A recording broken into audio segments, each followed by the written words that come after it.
आज मैं आपको एक ऐसी सच्ची घटना सुनाने जा रहा हूं जिसे सुनकर आपकी रूह कांप उठेगी। ये कहानी किसी किताब की या किसी फिल्म की नहीं है।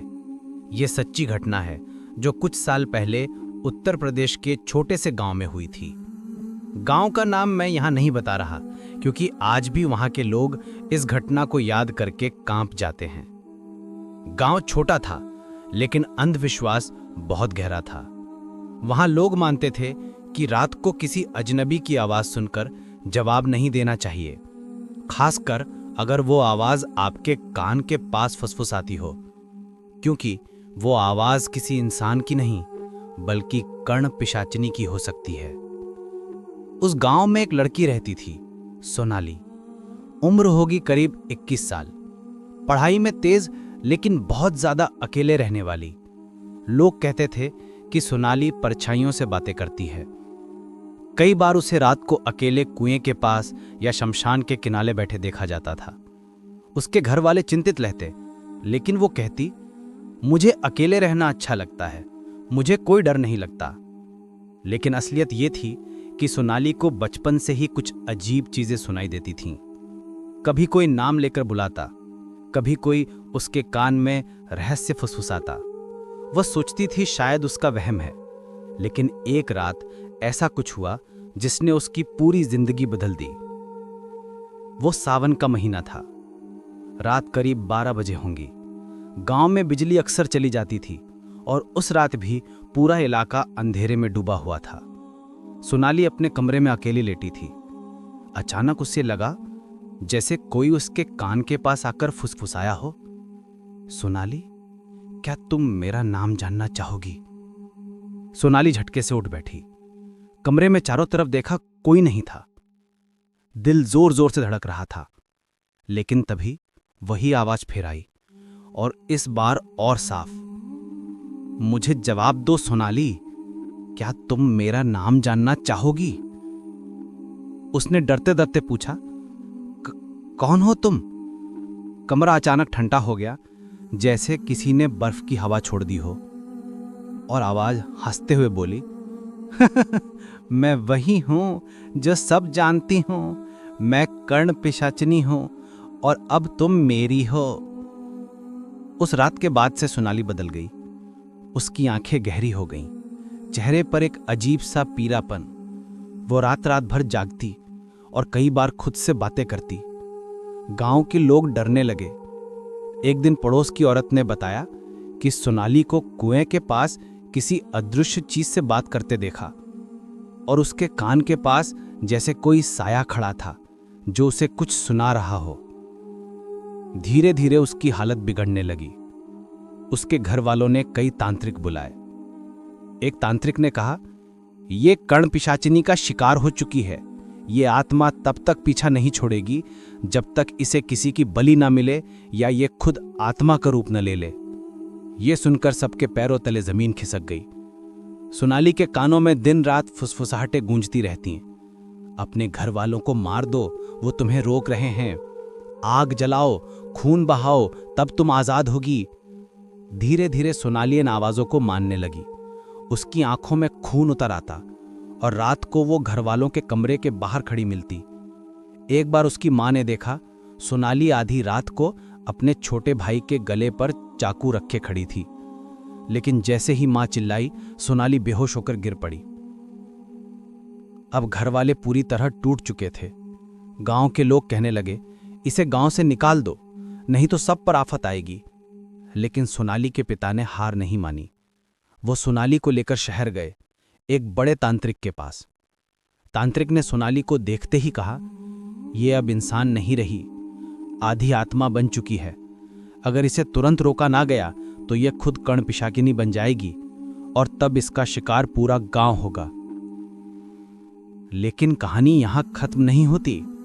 असली डर तो अभी शुरू होना था, क्योंकि उसी रात जब तांत्रिक ने पूजा शुरू की, तब पहली बार सबने असली कर्ण पिशाचिनी को देखा। पूजा शुरू होते ही कमरे की आवा भारी होने लगी। चारों तरफ अगरबत्ती और मंत्रों की आवाज गूंज रही थी। लेकिन तभी अचानक सोनाली की आंखें पूरी काली हो गईं और उसके चेहरे पर एक ऐसी मुस्कान फैल गई जिसे देखकर तांत्रिक भी कांप गया। वो चीखकर बोली, रुको, मुझे जाने दो, ये मेरी है, ये अब मेरी दासी है। और जैसे ही उसने ये कहा, कमरे की दीवारों पर खून जैसे हाथों के निशान उभर आए, दिए बुझने लगे और चारों तरफ अंधेरा छा गया। सोनाली जमीन पर गिरकर तड़पने लगी। उसके कान के पास कोई अदृश्य साया बार बार कुछ फुसफुसा रहा था। मत सुनो इन्हें, मेरे साथ चलो वरना सब मर जाएंगे। तांत्रिक ने मंत्रोच्चार तेज कर दिया, लेकिन तभी कमरे में अचानक एक छाया उभर आई। लंबा काला शरीर, लाल चमकती आंखें और मुंह में नुकीले दांत। वो धीरे धीरे तांत्रिक की ओर बढ़ने लगी। उसकी आवाज गूंजी, तुम सब इसे मुझसे छीन नहीं सकते, ये मेरी है। मैंने इसके कान में अपना नाम कह दिया है, अब ये मेरी बन चुकी है। परिवार वाले डर के मारे एक कोने में सिमट गए। सोनाली जमीन पर तड़प रही थी और उसके कान से खून बह रहा था। तांत्रिक ने हिम्मत जुटाई और जोर से मंत्र पढ़ते हुए एक लोहे की कील आग में गर्म की। फिर उसने वो कील सोनाली के कान के पास की मिट्टी पर गाड़ दी। जैसे ही कील गढ़ी, कण पिशाचनी दर्द से चीख उठी। उसकी परछाई जमीन पर गिरने लगी जैसे कोई धुआं फट रहा हो। लेकिन यह लड़ाई आसान नहीं थी। कण पिशाचिनी अचानक हवा में तैरकर तांत्रिक के गले पर झपटी। उसकी लंबी नाखून जैसी उंगलियां तांत्रिक के गले पर लगते लगते रह गईं। तभी सोनाली अचानक खड़ी हो गई। उसकी आंखें अब इंसानी नहीं थी, बल्कि वही लाल जलती हुई आंखें थीं। वो हंसते हुए बोली, अब देर हो चुकी है, मैं ही कर्ण पिशाचनी हूं और अब कोई मुझे रोक नहीं सकता। तांत्रिक ने कांपते हुए आखिरी उपाय किया। उसने सोनाली के सिर पर पवित्र जल छिड़कते हुए मंत्र पढ़ा। कुछ ही पलों में सोनाली जमीन पर गिर गई और उसके मुंह से एक भयानक चीख निकली। वो चीख इतनी तेज थी कि पास के कमरे की खिड़कियां टूट गई और सबने देखा सोनाली के कान से धुएं की तरह एक काली परछाई बाहर निकली। वो परछाई तड़पती रही, चीखती रही और फिर अचानक आग की तरह भभक कर गायब हो गई। कमरे में सन्नाटा छा गया। सोनाली बेहोश पड़ी थी। उसका शरीर ठंडा हो गया था। परिवार वाले डर के मारे रोने लगे। कुछ देर बाद सोनाली की सांसें लौट आईं। उसने धीरे से आंखें खोली और रोते हुए कहा, वो अब चली गई है, मुझे माफ कर दो।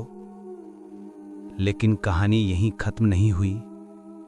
उस दिन के बाद सोनाली तो बच गई, लेकिन गांव में अजीब घटनाएं होने लगीं। रात को कई लोगों ने कानों में अजनबी आवाजें सुनी।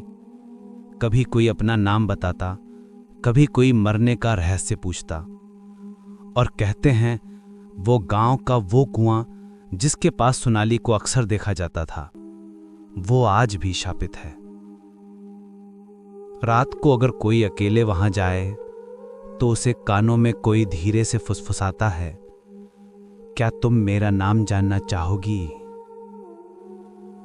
अगर ये कहानी सुनकर आपके रोंगटे खड़े हो गए हैं तो सोचिए, अगर सच में आपके कानों में कोई फुसफुसाए तो आप क्या करेंगे? क्या आप भी जवाब देंगे या चुप रहेंगे? अगर ये वीडियो आपको पसंद आया हो तो चैनल को सब्सक्राइब जरूर करें, क्योंकि अगली बार मैं आपको और भी खतरनाक सच्ची कहानियां सुनाने वाला हूं। तब तक रात को अकेले मत निकलना और अगर कानों में कोई आवाज आए तो जवाब मत देना,